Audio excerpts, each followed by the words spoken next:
Hello and welcome back to Supposedly Fun. My name is Greg. I am here today to do my standard Friday Reads video, where I wrap up the week in reading and any big things that have happened in the reading week. And of course, the big thing that has happened this week is the announcement of the Pulitzer Prize.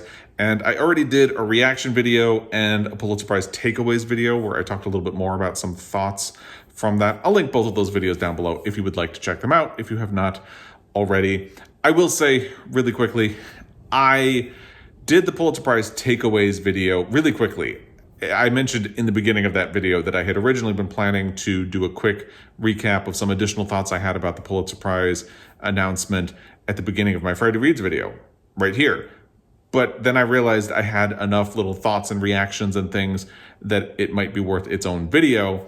So once I got that idea, I thought, well, I should try to film this today. So I quickly did a quick outline so I could have it all in my head of where I wanted to go. But I rushed the prep process and I didn't do my due diligence.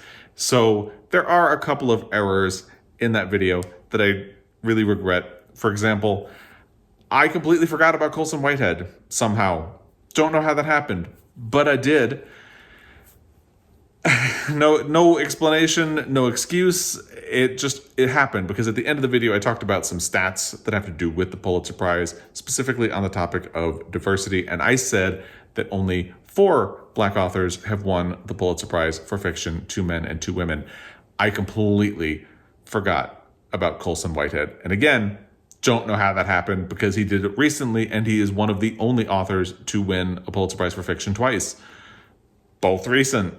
Don't know how it happened. So there are actually 5 Black Pulitzer Prize winners for fiction, but they have won for 6 books. So for whatever it's worth, that's my little correction and my way of apologizing because I hate that I made a mistake because I rushed and didn't do due diligence just to try to get the video recorded and edited and uploaded. And in the future, I will try not to do that. Someone pointed out that Jhumpa Lahiri is from India and therefore is also Asian American. So there have been 2, her and Viet Thanh Nguyen. And this is what happens when you try to rush through the preparation process to do a video and you bungle things every once in a while. So I promise I will try to do better in the future. Everybody was really kind in the comments about the mistake for the most part. So thank you for the understanding as well. I will also say that I am wearing my Vote to Protect Democracy t-shirt that I got from Shop at Matter in Colorado. Not that you would really be able to tell since it's cold where I live and really windy. We had a violent windstorm last night and that has kind of continued into today. It's not a violent windstorm, but it's really windy. So I had to put my tattered cover sweatshirt on over this. I feel like we're at the point of spring where it starts out the day making me think it's going to be warm enough that I won't need my sweatshirt or a flannel. And as the day progresses, I start to realize I'm really cold. So I just grab my tattered cover hoodie and throw it on top of whatever I'm wearing. So yes, Vote to Protect Democracy primaries are happening all across the country. So continue to vote for democracy. And I'm not going to get into politics too much, but it's really important. There's so much on the line. If you've been paying attention to the news, you are aware of that. Now, I said in my Pulitzer Prize takeaways video that I was going to try to put to bed the 2022 Pulitzers so we can start looking ahead and maybe to continue to look back at other prizes as I do Pulitzer Prize deep dives. But I actually got a lot of things to talk about out of that video, some of which might be a little bit controversial. We'll see. But the first one is someone named John Zulowitz commented and had really delightful stories about some of the Pulitzer Prize years and how they could go so many different ways depending on who's on the jury and just random happenstance or things like that. One of my favorite stories in the comment was that Robert Olen Butler, who won the Pulitzer Prize for fiction in the early 90s, I don't have the year in front of me. This is a short story collection. He ostensibly won because one of the people who happened to be on the jury for the Pulitzer Prize that year stumbled into a book signing that he was doing. Not many people had attended, so they were curious. They sat down, thought the talk was interesting, bought a copy of the book, and then he went on to win the Pulitzer Prize when that jury member presented it to the other people who were on the jury, and they collectively presented it to the board. By the way, I have not read this book since the early 2000s, somewhere around 2002 or 2003. So it's been about 20 years since I read this book. I remember really liking it, and so did John Zulowitz. This is one that I'm really looking forward to circling back to as I work through my Pulitzer Prize project, because I remember really liking it, and I'm very much looking forward to trying it again, and it's one that I hope more people would discover. He had a lot of other really interesting stories, but I don't want to spend a whole lot of time going into them. But it goes into a conversation about prizes in general, book prizes and other things, and how they are awarded and how they can be impacted by so many things. And I know people don't like to hear that, but other factors come into the Pulitzer Prizes and any other book award or any other award in general. And a lot of them are the personal experiences of the people on the jury, the political experiences of the people on the jury, what books they happen to experience, which books are submitted to them, or maybe they just wander into a bookstore and happen onto a signing that ends up being the book that they would like to see win the Pulitzer Prize for fiction. So many things can impact what wins and why. And that's another reason I found that article by Michael Cunningham that I've talked about a lot recently, about his selection process as a jury member for the Pulitzer Prize in 2012, the infamous year in which there was no winner. I'll put my video about that whole thing in the description box down below. And it leads into a wider conversation, and I know people tend to get really upset when I talk about statistics like I did in my takeaways video, and any kind of emphasis on diversity seems to really upset people. This also happened recently on a comment on my Pulitzer Prize deep dive on Lonesome Dove, in which I talk about race in the video. And someone commented to say, "Why are you talking about race? It's just a book. Talk about the book." But that mystifies me because race is in the book. Larry McMurtry, rather deliberately, in one facet of his really subtle undermining of the Western genre, has a black character in the gang of cattle ranchers who are moving from Texas up to Montana.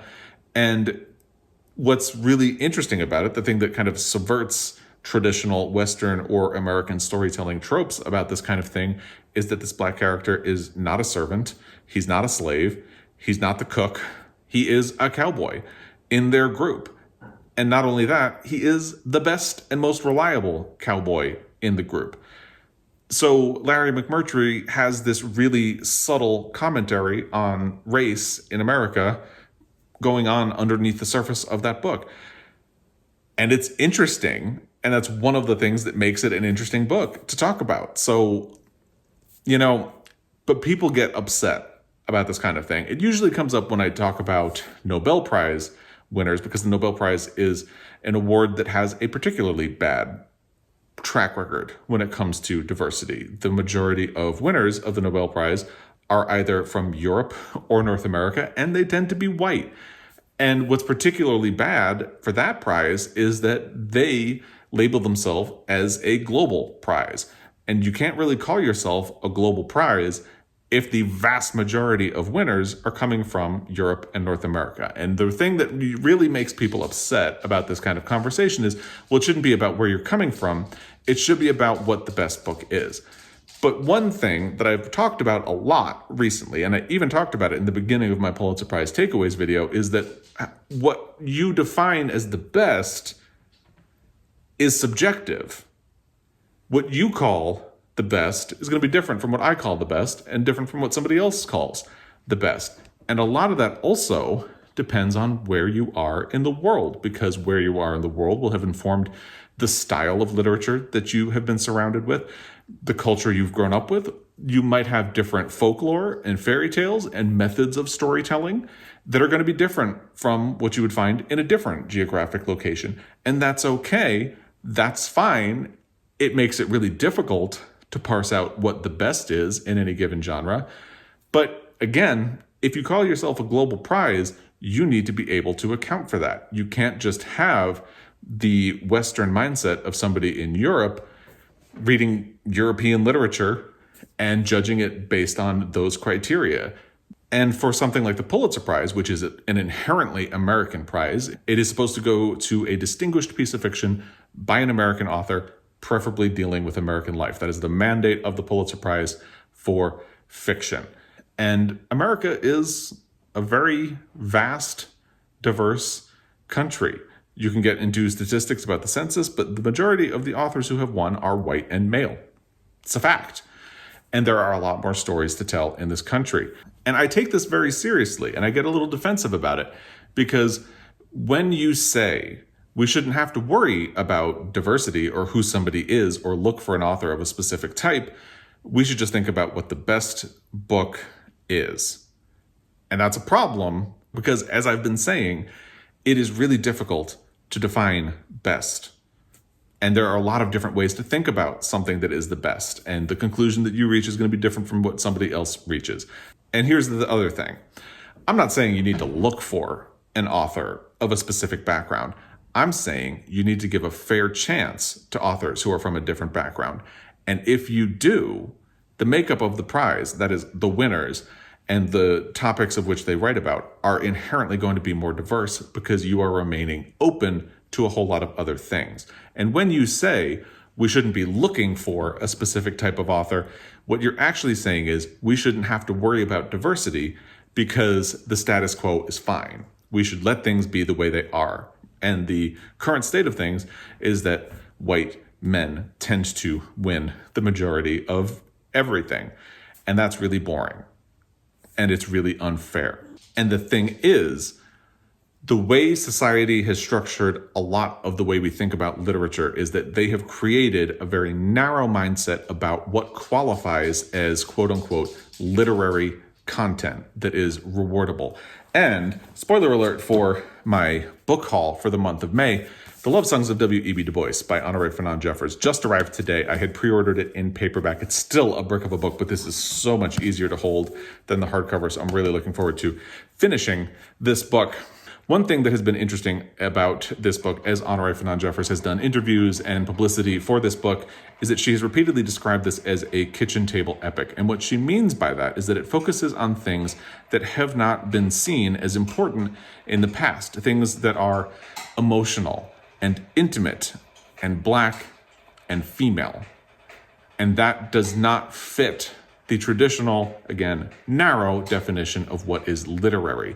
She is sort of directly challenging what people think of as important. She is deliberately taking on the scope of an epic, but focusing it on things that people traditionally have ignored or thrown by the wayside in terms of storytelling. And why is this significant? Well, the Women's Prize long list and short list has been announced, and Honorée Fannone Jeffers was not on it. The Pulitzer Prize was announced. This is the book that a lot of people, not just me, a lot of people were predicting would win. It was seen as the far and away frontrunner for the Pulitzer Prize this year. Wasn't even a finalist. Consistently, The Love Songs of W.E.B. Du Bois has been overlooked by major literary awards. It has gotten critical recognition. It was one of the New York Times top 10 books of the year, so I'm not saying it's been ignored, but it has consistently been overlooked for major literary awards, almost like a self-fulfilling prophecy, because again, Honorée Fannone Jeffers is very aware that these are topics that are traditionally maligned by the literary world at large. And that's a shame, because honestly, I'm only about halfway through this book, but it's amazing. And I would have loved to have seen it win. And I think a lot of other people would have loved to see it win. But it would have challenged the definition of literature in a way. And that's not to malign the Netanyahus. I haven't read the Netanyahus yet. I put in an order. It might take a while for it to come in. I haven't read it, so I can't really say. But I really think it would take a lot to unseat my opinion that The Love Songs of W.E.B. Du Bois should win. And again, the fact that it didn't win does kind of make you question what is being valued in literature. We have been taught that women's fiction is less serious and not worthy of awards than books by like John Updike, for example. And somebody, Alex Carner, pointed out an example that, oh, by the way, that was a great comment on the video, that only 2 Black women have won the Pulitzer Prize for fiction. It has not been done since 1988.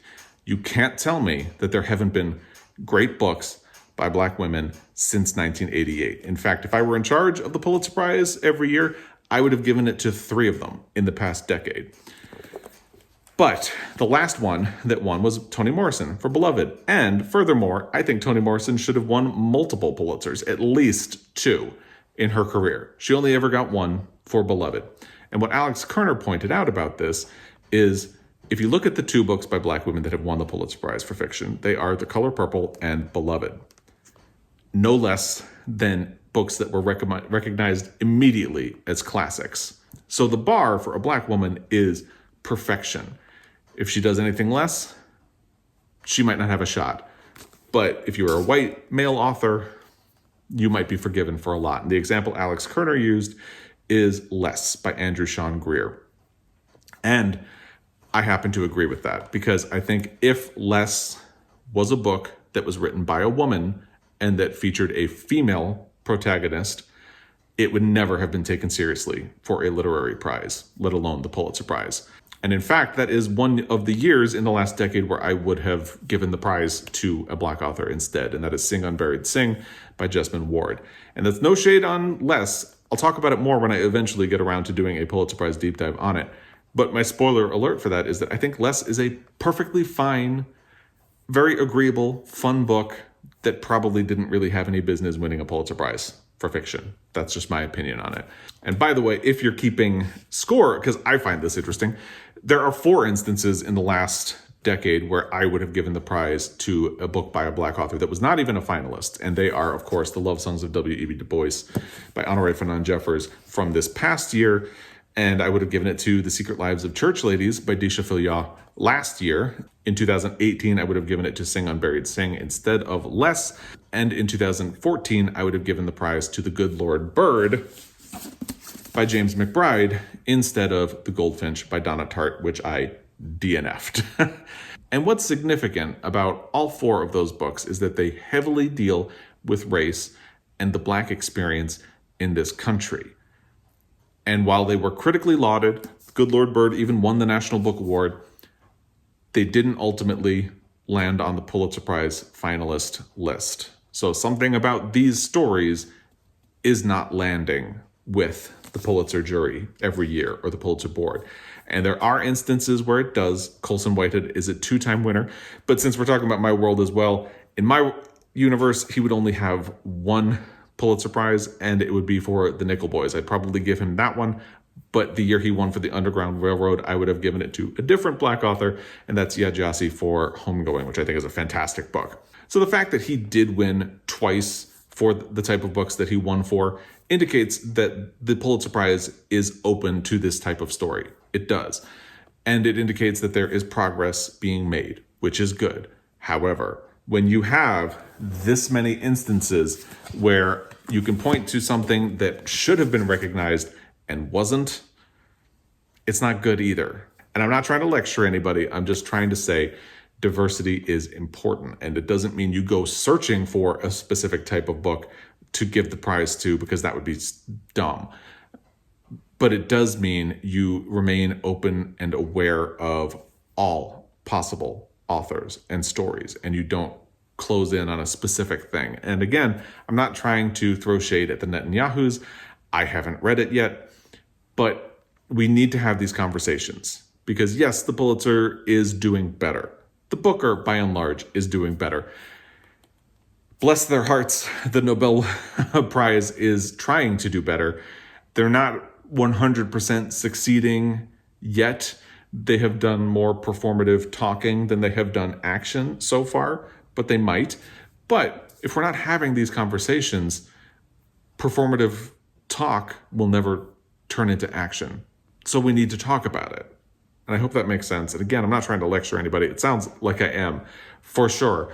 I'm not trying to say a white author should never win any of these prizes again. I've talked a lot about this. Maybe it would have been worth its own video, but let's leave it at that. And I'd love to hear what you have to say about this in the comment section down below.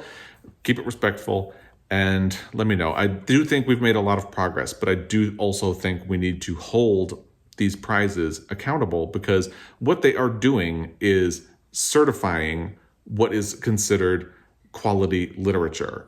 And we need to expand the definition of that over time, because we've had a very narrow definition traditionally, and I think we need to open it up to other books and authors. Like a genre book has never won a Pulitzer Prize for fiction. Humorous books have, but not really any science fiction. If you count something apocalyptic, maybe The Road, but I can't think of any other instance. And hopefully I'm not making a big glaring omission that I'm not thinking of right now, because I didn't Google that before I started filming this. But let's move into the actual Friday Reads portion of this video. The reading week has been kind of interesting because I started my week off inspired by the video that I did about the 2012 Pulitzer Prize for fiction fiasco, in which no winner was announced, but there were 3 finalists. And I pointed to one of those finalists that I really think should have won for that year. It is by a white man, so please don't at me. I definitely think this book should have won that year. And it's a tiny little thing. And I mentioned that I would like to reread it. A lot of the comments about it got me really excited to do that. And somebody pointed out that the audiobook is narrated by the actor Will Patton. So I actually got on Scribd, and it was on there. And I listened to this on audio. The audio is like 2 hours. So I was done in no time. I may have done it in one day. I don't remember. It was just as good as I remember it being. I'm not going to spend a whole lot of time talking about it here because I already talked about it a lot in that 2012 Pulitzer Prize deep dive video, which I will link down below if you'd like to get a whole lot more about this book. But I will say it absolutely held up to what I remembered. I will say, though, it opens with an act of violence against a Chinese railroad worker. I did not remember that. And especially in light of things that have happened recently where there have been targeted attacks on Asian people because of political accusations and fake news about them being responsible for,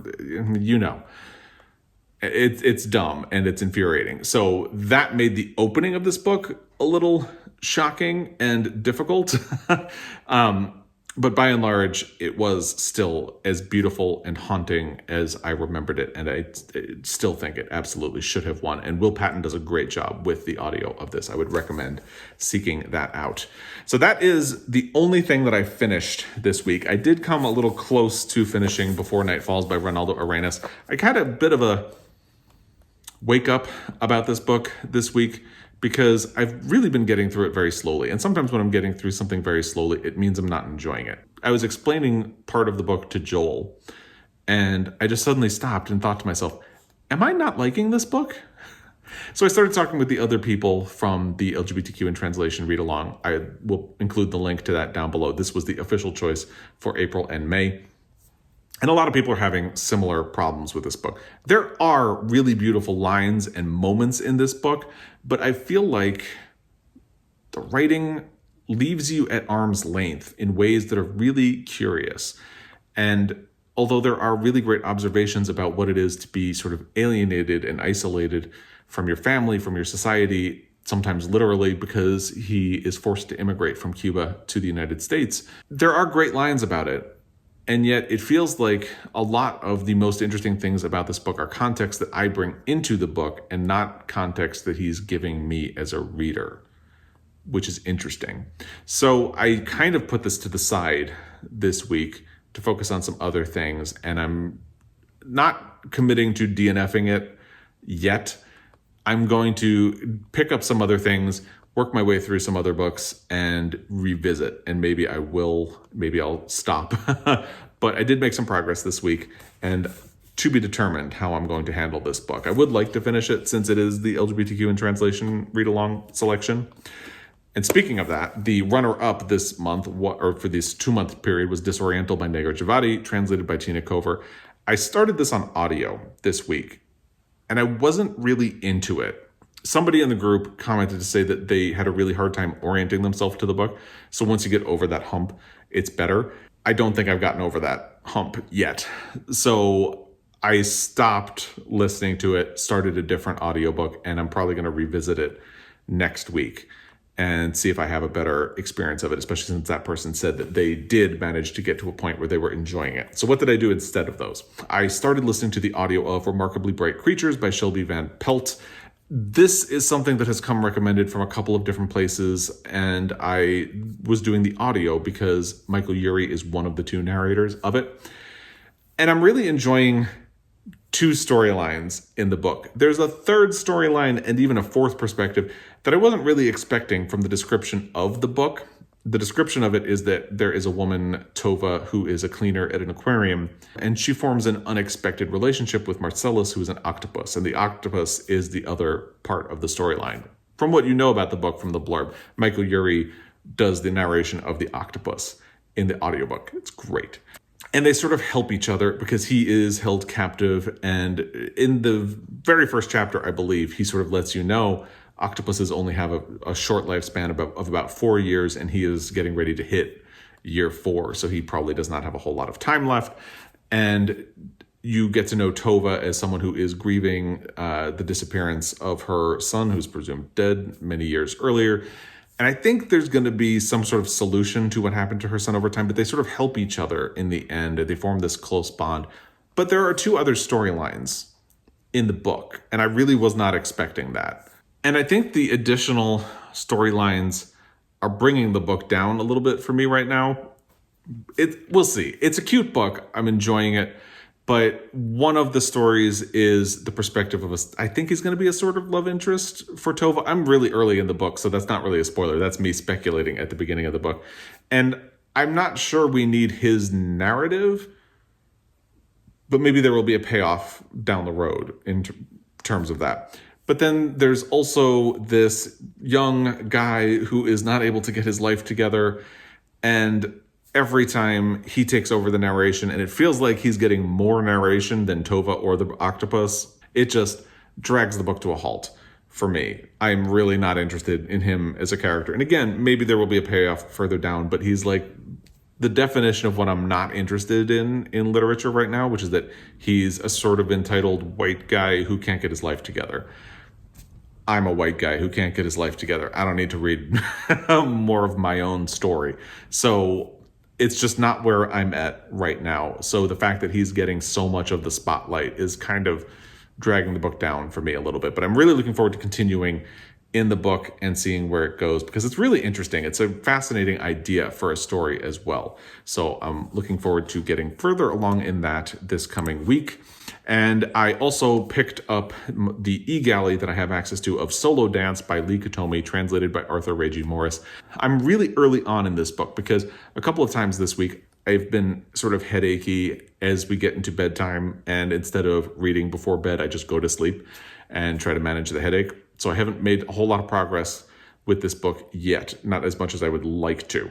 It's a really short book too, and I think I'm about 25 pages in, and I'm really enjoying the voice so far. And I'm looking forward to getting further into it. And because I'm running long, I'm not going to spend a whole lot of time talking about it, because I'm going to sort of wait until next week when I'm hopefully going to be done with it. And then I'll talk a little more at length when I haven't droned on about a different topic before getting to the actual Friday Reads portion of this video.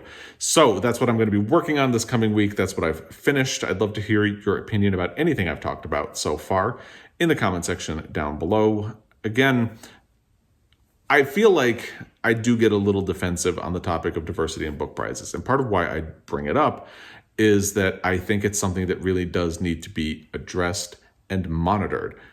And the best way to monitor it and hold these people accountable is to continue talking about it. And that's all. I'm not trying to take anything away from anybody. Like I said, I'm not trying to throw shade at the Netanyahus. It's probably a great book. Sounds like it's a really interesting book. I look forward to reading it. But I think we need to pay attention to these things, and because we need to do better. And it's sort of like an argument that comes out of Beloved, which I'll talk about when I eventually get around to doing my Pulitzer Prize deep dive on that. You need to deal with the past in order to move forward. So if you just assume, well, we're going to pick the best book without fixing anything, you're going to keep rewarding white men again and again and again. Or in the case of the Nobel Prize, you're going to keep awarding white Europeans or white North Americans again and again and again. You have to dig in and fix the structures, because even there was a comment on the video that mentioned, I don't know how you can say that an author is marginalized. I'm paraphrasing. This is not the exact wording, but I don't think you can call someone marginalized once they have been published, which to me completely ignores all the different structures that are in place to marginalize someone. Authors of color, people who have written LGBTQ stories in books, or LGBTQ authors who don't sort of whitewash their sensibilities, traditionally don't get the marketing budgets of other books. They don't get the publicity machines behind their books that other books do. That is changing, and it is changing fast. That's great, but it does mean that they have a harder time getting in front of you. There are all of these structures that are in place to make it more difficult for them to stop being marginalized, even in the world of published authors. And they are sidelined by publishers that prioritize books that center on heterosexual white stories. They are sidelined by bookstores that don't want to take a chance selling their books to people that they are. How many times when I was working at Borders did I hear, oh, that's not going to sell here? And people wouldn't order books that didn't cater to the white audience that they thought would be surrounding them. And they are also sidelined by audiences that have been trained to think, again, that there is a very specific and narrow definition of what can be considered literary. So we need to fix these things, and we haven't. And that's all. Anyway, I'm going to leave it at that and stop being controversial. Let me know what you think in the comment section down below. Maybe we'll continue talking about it a little bit in the future. As always, I really appreciate your time, and I will be back. Until next time, happy reading.